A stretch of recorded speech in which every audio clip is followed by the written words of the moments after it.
Sebelum sejarah mencatat nama-nama besar, sebelum istana Majapahit menjulang, dan sebelum keris menari dalam senyap di medan peperangan, ada sebuah tempat tenang di tepi utara Jawa, Tuban. Belum ada pelabuhan megah atau jalan dagang yang ramai oleh pedagang Tiongkok dan Gujarat seperti Kelak di masa emas. Tapi Tuban sudah hidup dengan laut yang memeluk pasirnya. Hutan jati yang tegak melindungi desa-desa kecil. Dan sungai-sungai yang mengalir tenang seperti urat nadi yang memberi makan tanah. Di sanalah, di antara ombak dan gunung, Ranggalawe dilahirkan. Kadang, beberapa nama tak tercetak di kitab, tapi hidup dalam angin, menyeberang abad, menunggu untuk dikenang. Ranggalawe adalah salah satunya. Ia lahir di sebuah rumah panggung sederhana, di lereng perbukitan yang menghadap ke laut. Malam itu bulan purnama menggantung rendah, seperti mata para leluhur yang menatap penuh harap. Tembang ibu-ibu mengalun lembut di kejauhan, dinyanyikan untuk meninabobokan malam. Namun tangis bayi itu pecah bukan dalam ketakutan, melainkan seakan menyambut dunia dengan penuh keberanian. Ayahnya, Mahisa Bungalan, adalah pria berdarah bangsawan dari keturunan Singhasari. Meski telah lama memilih hidup menjauh dari istana, tubuhnya kekar, rambutnya hitam pekat seperti tanah yang diberkahi hujan, dan tatapannya dalam seperti kawah Gunung Wilis yang tak pernah terlihat oleh orang biasa. Mahisa Bungalan bukan orang sembarangan. Ia pernah menjabat pemimpin kecil di wilayah selatan Singhasari. Tetapi setelah gejolak politik dan intrik istana, ia memilih mengasingkan diri ke Tuban, wilayah yang tenang, jauh dari perebutan kuasa. Ibunya bernama Dewi Raras, wanita lembut dari keturunan nelayan dan petani. Raras adalah jiwa yang menghidupkan rumah, mengisi hari-hari Mahisa dengan kedamaian yang hanya bisa diberikan oleh seorang istri yang ikhlas. Ia jarang berkata keras, namun setiap kata yang keluar dari bibirnya seperti doa yang diam-diam menyiramkan kesejukan ke dada siapapun yang mendengarnya. Mereka menamai anak mereka Ranggalawe. Rangga sebuah gelar satria, Lawi dari jalinan benang, simbol ikatan, kekuatan dalam kesederhanaan. Nama itu bukan hanya harapan, tapi pertanda bahwa anak ini akan menjadi jembatan antara kekuatan dan kelembutan, rakyat dan raja. Sejak kecil, Ranggalawe menunjukkan sifat yang tidak biasa. Ia tidak tumbuh dengan gaduh seperti anak-anak lain di desanya. Ia memang sehat dan lincah, tetapi lebih suka menyendiri. Duduk di atas batu karang, memandang laut dalam diam, seperti sedang berbicara dengan gelombang. Kadang kala ia mengikuti nelayan tua ke laut, bukan untuk menjala ikan, melainkan untuk mendengar kisah mereka tentang badai, bintang, dan pulau-pulau jauh yang tak pernah terlihat mata. "Kenapa kau suka sekali ke laut, Nak?" tanya ibunya suatu sore saat Ranggalawe pulang dengan rambut basah dan mata berbinar. "Karena laut tidak pernah diam, Ibu," jawabnya. "Seperti hidup. Tapi selalu pulang ke pantai, seperti aku pulang padamu." Raras terdiam. Anak itu baru berumur 7 tahun. Tapi ucapannya seperti datang dari ruh orang tua yang telah hidup berkali-kali Ranggalawe juga bersahabat dengan tanah. Di pagi hari, ia sering ikut ayahnya ke ladang kecil mereka di kaki gunung, membantu mencangkul atau menimba air dari sumur batu. Disitulah ia belajar bahwa kekuatan bukan cuma otot, tapi ketekunan. Mahisa Bungalan mengajarkan diam-diam, tanpa banyak bicara. Ia percaya anak lelaki harus tumbuh seperti pohon, akar dulu, baru batang, lalu daun, baru bunga dan buah. Maka ia membiarkan Ranggalawe tumbuh sesuai waktunya. Tidak memaksakan kebesaran, tetapi menuntunnya dengan contoh. Kadang Mahisa duduk bersila di bawah pohon randu, memandang langit, lalu mengucap, "Angin tahu kapan harus bertiup, Rangga." Begitu pula manusia. Jangan terburu jeti badai. Dan anak itu akan mengangguk, meski belum sepenuhnya paham. Tapi hatinya mencatat. Tahun berganti. Ranggalawe tumbuh menjadi pemuda jangkung dengan tubuh tegap dan mata yang selalu dalam. Banyak gadis desa diam-diam mengaguminya. Tetapi Ranggalawe seperti tak pernah benar-benar tinggal di desanya. Raganya ada, tapi jiwanya sering mengembara menyusuri peta yang hanya ia tahu sendiri arahnya. Ia belajar silat dari para pendekar tua. Belajar membaca langit dari dukun kampung. Dan mendengar cerita sejarah dari para peziarah yang datang dari selatan. Sedikit demi sedikit, ia mulai mengenal dunia di luar Tuban, dan ia tahu, ketenangan ini tidak akan abadi. Angin dari selatan mulai membawa kabar. Singhasari gonjang-ganjing. Raja Kertanegara memaksakan gagasannya tentang ekspansi, memperluas wilayah, menantang Manggel. Sebagian bangsawan tidak setuju, sebagian patih mulai membelot. Arya Wiyaraja, salah satu pejabat tinggi Singhasari yang sangat disegani, malah diasingkan ke Sumenep, Madura. Dan para utusan rahasia mulai melintasi laut, mendatangi tempat-tempat terpencil, mengamati orang-orang yang mungkin kelak bisa menjadi kunci perubahan. Tuban tidak luput dari pengamatan itu. Dan nama Ranggalawe mulai dibisikkan pelan. Dari mulut ke mulut sebagai pemuda yang bukan hanya kuat, tapi bijak dan tidak tunduk pada kekuasaan yang sewenang-wenang. Namun Ranggalawe masih diam. Negeri ini menunggumu. Ia tahu waktunya belum datang. Tapi malam-malamnya mulai gelisah. Bintang-bintang seolah berbicara. Gelombang laut tidak lagi menenangkan. Dan dalam tidurnya, ia mulai bermimpi tentang seekor kuda hitam yang berlari menembus badai. Dan suara seorang tua berkata, "Bangkitlah, cucu leluhur yang terlupakan. Waktumu akan tiba." Angin sore di Tuban mulai membawa hawa yang asing. Daun-daun jati bergetar lebih resah. Dan para orang tua mulai membicarakan. Badai dari selatan yang pelan-pelan mendekat.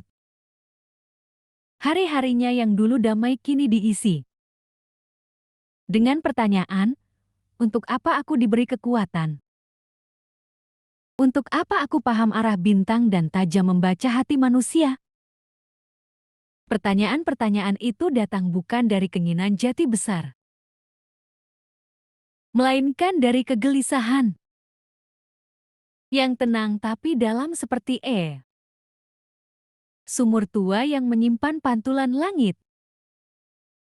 Dan pada suatu pagi yang kelabu, datanglah utusan berkuda dari arah timur, menyeberangi lembah dan hutan. Arya Wiraraja adalah tokoh penting dari Singhasari yang diasingkan ke Madura oleh Raja Kertanegara. Ia dikenal bijak, tenang, tapi tajam dalam membaca arah zaman. Seperti api kecil yang tidak padam. Ia menunggu waktu yang tepat untuk kembali menyala. Utusan itu tiba di rumah Mahisa Bungalan, membawa pesan rahasia. Setelah bicara panjang dengan sang ayah, Mahisa memanggil Ranggalawe. Ia duduk di beranda, angin sore mengibaskan ujung kain sarungnya. Wajahnya tenang tapi pandangannya dalam. "Rangga," katanya pelan, "ada orang yang ingin berbicara padamu. Tapi ini bukan urusan kecil. Jika kau pergi, jalan hidupmu tak akan pernah sama lagi." "Aku tak takut jalan yang berbeda." "Ayah," jawab Ranggalawe. "Aku hanya ingin tahu apakah jalanku itu memang diperintahkan olehnya atau hanya permainan nafsuku. Kalau itu yang kau pikirkan, berarti hatimu sudah cukup siap." Beberapa hari kemudian, Ranggalawe menyeberang ke Madura. Ia tidak membawa banyak barang. Hanya sebilah keris warisan leluhurnya, sedikit bekal. Dan doa panjang dari ibunya yang melepasnya dengan mata berkaca. "Jangan lupa asalmu, Rangga," bisiknya. "Dan jangan lupa kepadanya yang membentukmu dari tanah dan ruh." Perjalanan ke Madura bukan sekadar pindah tempat. Itu seperti hijrah. Dari tanah yang damai ke tanah yang sedang mempersiapkan revolusi. Dari sunyi ke riuh. Dari diam ke gerak. Di Sumenep, ia bertemu Arya Wiraraja untuk pertama kali. Tokoh tua itu tidak tampak seperti raja. Ia duduk di rumah kayu sederhana, mengenakan pakaian putih kusam, dikelilingi para murid dan utusan.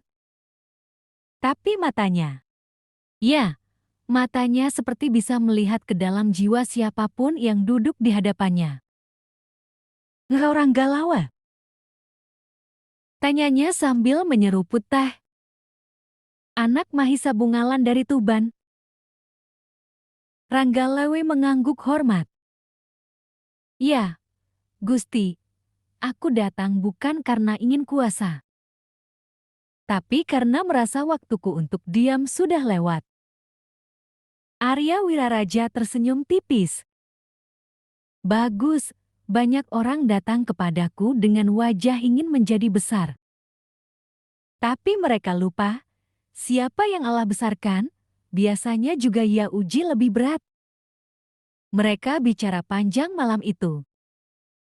Tentang keadaan Singhasari. Tentang politik yang kotor. Tentang kekuasaan yang menjauh dari keadilan. Tapi di sela-sela semua itu, Arya Wiraraja mengajarkan sesuatu yang lain. Bahwa perjuangan bukan hanya soal menang, tapi soal berdiri di sisi yang benar meskipun sendirian. Beberapa minggu kemudian, datanglah seorang pemuda lain ke rumah Arya Wiraraja. Tubuhnya kurus, tapi matanya menyala.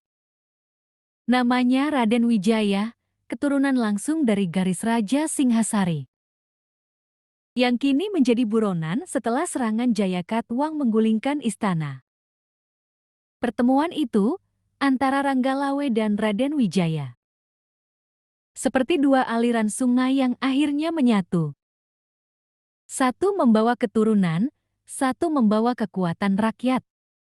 Arya Wiraraja melihat keduanya seperti dua kutub takdir yang ditakdirkan untuk saling memperkuat. "Ranggalawe," kata Arya suatu malam, kau bukan hanya pengikut. Kau akan menjadi penggerak. Dan mungkin, kelak, penjaga keadilan di tengah kekuasaan. Ranggalawe terdiam. Ia tahu jalan ini tidak mudah. Tapi di dadanya ada ketenangan baru. Ia merasa, untuk pertama kali dalam hidup, arah angin tidak lagi membingungkannya. Karena kini, ia tahu. Ia bukan berjalan untuk dirinya sendiri tapi untuk amanah yang telah ditulis. Langit jauh sebelum ia dilahirkan. Langit Tuban tak lagi sama. Kali ini, angin membawa kabar tentang perlawanan. Bukan sekadar kabar perang, tapi tentang harapan yang tumbuh dari runtuhan. Raden Wijaya, sang pewaris yang sempat terusir, kini membangun kekuatan baru bersama Arya Wiraraja di utara Madura. Dan Ranggalawe, pemuda yang dulu hanya dikenal sebagai anak Mahisa Bungalan, kini kembali ke tanah kelahirannya bukan sebagai anak desa, tapi sebagai utusan masa depan. Ranggalawe tak datang dengan pasukan. Ia datang dengan hati yang bulat dan tujuan yang terang. Di pinggir Tuban, para nelayan yang dulu mengenalnya sebagai anak kecil yang gemar duduk di batu karang, kini menyambutnya dengan taksim. Hanya menyampaikan bahwa negeri ini butuh berdiri lagi. Dan ia tak bisa melakukannya sendiri. Laut telah memberi kita makan, katanya di hadapan warga. Sekarang, waktunya kita memberi sesuatu untuk negeri ini. Bukan demi tahta, tapi agar anak-anak kita bisa hidup tanpa takut akan serangan dan pengkhianatan. Kata-katanya tidak penuh retorika. Tapi justru karena itu, orang percaya padanya. Tuban adalah wilayah strategis. Dikenal sebagai pelabuhan kecil, tapi punya akar maritim yang kuat. Ranggalawe mulai membangun armada kecil bukan dengan kapal perang, tapi dengan perahu nelayan yang dimodifikasi. Ia melatih pemuda desa mendayung dan bertempur.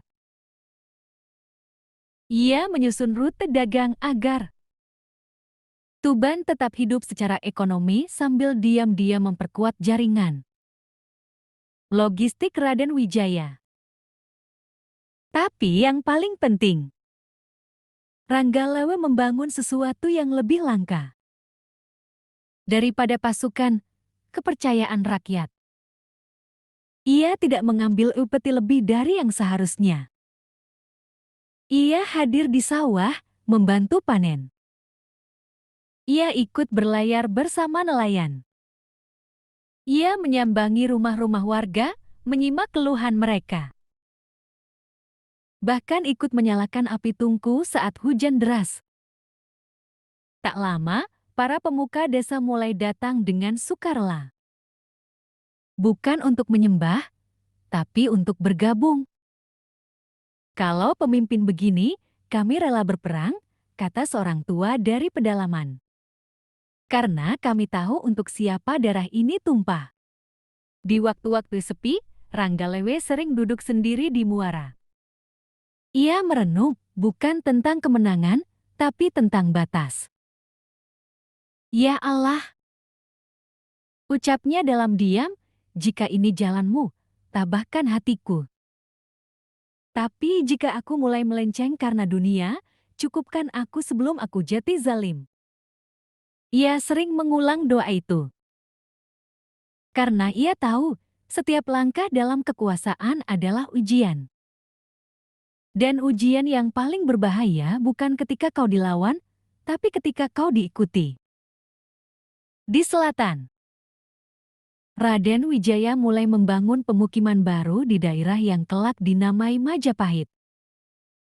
Ia mengirim kabar ke Ranggalawe.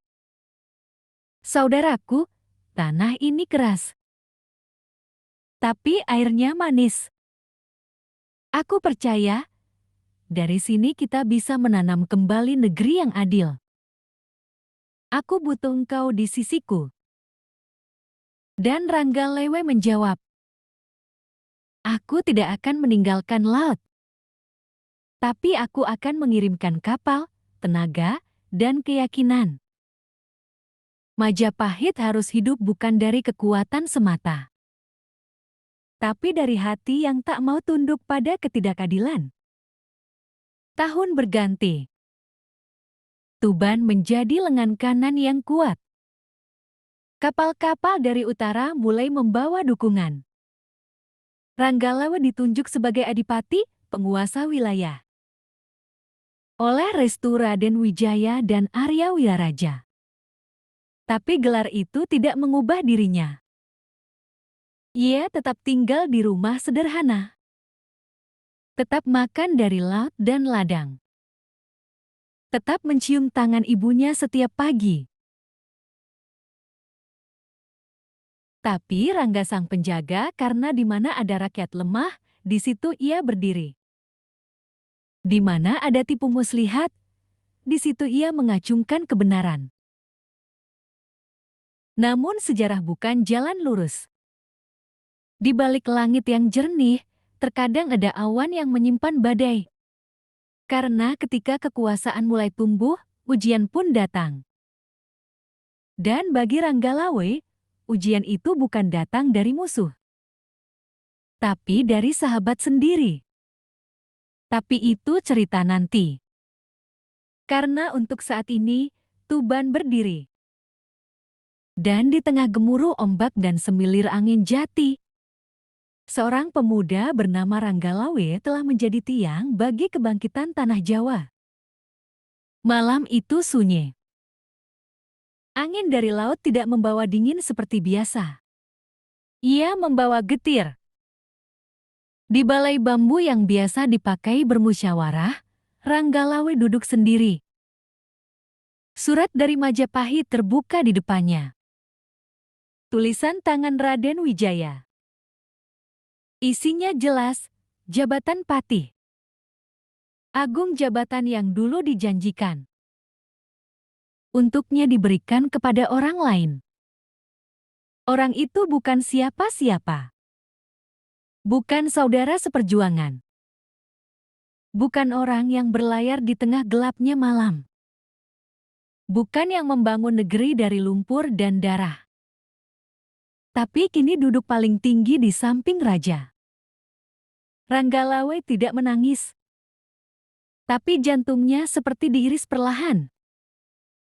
Ia bukan marah karena tak dapat pangkat. Tapi karena kebenaran yang dulu mereka perjuangkan bersama, kini tergadaikan. Jati, ini harga dari setia. Bisiknya lirih. Dari luar, ibunya mendekat pelan.